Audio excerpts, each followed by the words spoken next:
Philanthropy. Illusion. Why billionaires donate to get richer. Picture a billionaire, a titan of industry, a genius of silicon, a master of the universe. They step onto a stage, cameras flash, and they announce they are giving away their entire fortune. The world applauds. They call it the giving pledge. They call it Philanthrocapitalism. They tell you they're saving the world.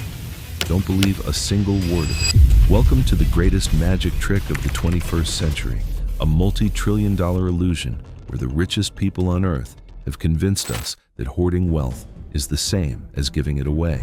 This is the story of how charity became a weapon, how donations became a tax dodge, and how a group of billionaires built a legal fortress to ensure their dynasties grow richer while you pay their tab. To understand this high-stakes heist, you have to understand one simple acronym, DAF. It stands for Donor Advised Fund, and it is the superweapon of modern wealth defense. Here's how the trick works. A hedge fund manager has $1 billion in stock. If they sold it, they'd owe hundreds of millions in capital gains tax. So instead, they donate it to a DAF. The charity gets the stock. The billionaire gets an immediate, massive tax write-off, up to 74 cents on every dollar. And then, here's the beautiful part, that money just sits there. It's officially a charity, but it can sit there for decades, growing tax-free without ever writing a check to a single food bank or homeless shelter. There's no legal requirement to spend it, ever. Not a single dollar has to leave that account. It can compound in the stock market for generations, completely untaxed, completely invisible, completely legal, and it gets even better. When that billionaire dies, control of this massive pile of cash does not go to the poor. It passes to their heirs, completely exempt from the 40% estate tax. It's not philanthropy. It's a tax-free dynasty trust, masquerading as a good deed. The Institute for Policy Studies dropped a bombshell.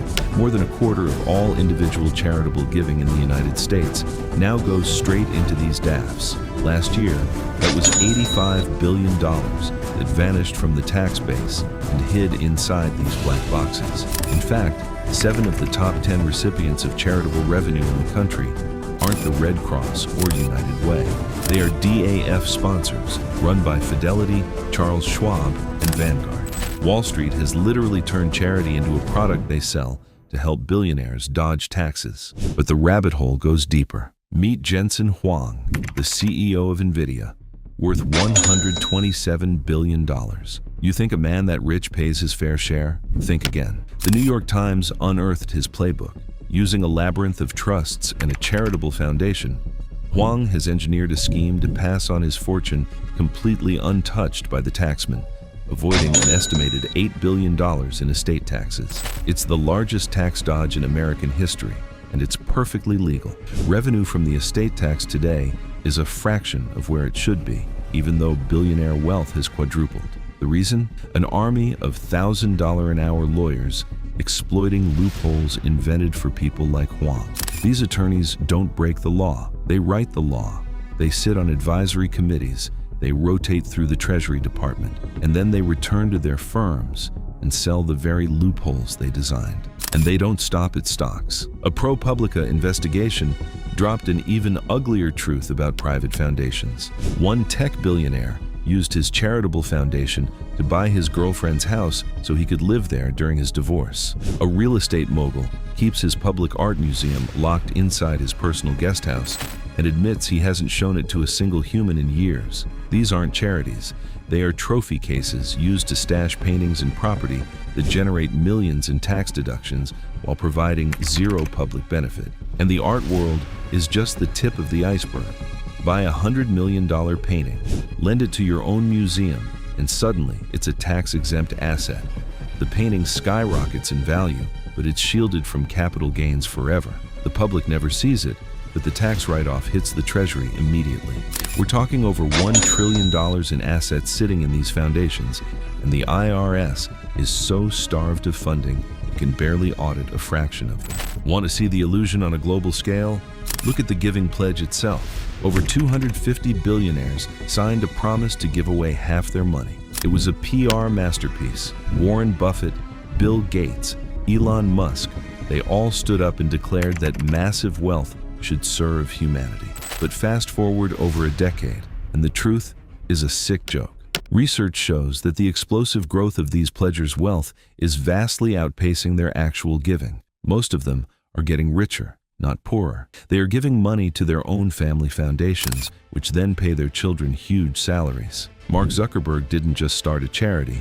He created a limited liability company, which means he can spend donated money on political lobbying, on for-profit investments, on anything he wants, all while taking the full charitable deduction. He takes the tax break, keeps full control, and starves the government of the funding needed for schools, roads, and hospitals. The brutal reality is that big philanthropy is not a gift. It's a trade. For every dollar they donate, society subsidizes the bulk of it through lost tax revenue. Harvard researchers put a number on it. The taxpayer subsidy for billionaire charity is over $111 billion a year. That's money that could fix crumbling infrastructure or erase student debt. Instead, it's parked in a donor-advised fund, earning management fees for Wall Street. You might be thinking, well, at least some of it trickles down to good causes, right? Wrong. The rules of the game are rigged so thoroughly that the charity itself becomes a profit center. Take the Denise Coates Foundation, tied to the gambling empire Bet365. The Guardian investigation found that the company saved £140 million in taxes by funneling cash into its charity. And how much did the charity actually give to the poor?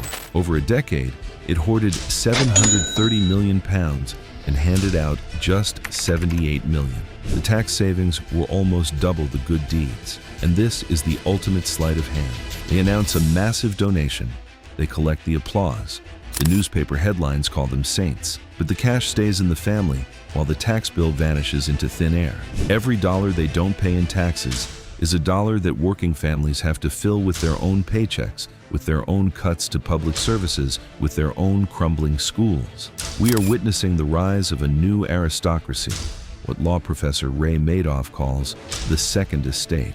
Just like the nobles of pre-revolutionary France, today's billionaires have constructed a system where they are exempt from the rules that govern the rest of us. They have convinced you that they, not democratically elected governments, should decide how to solve the world's problems. But the evidence is clear.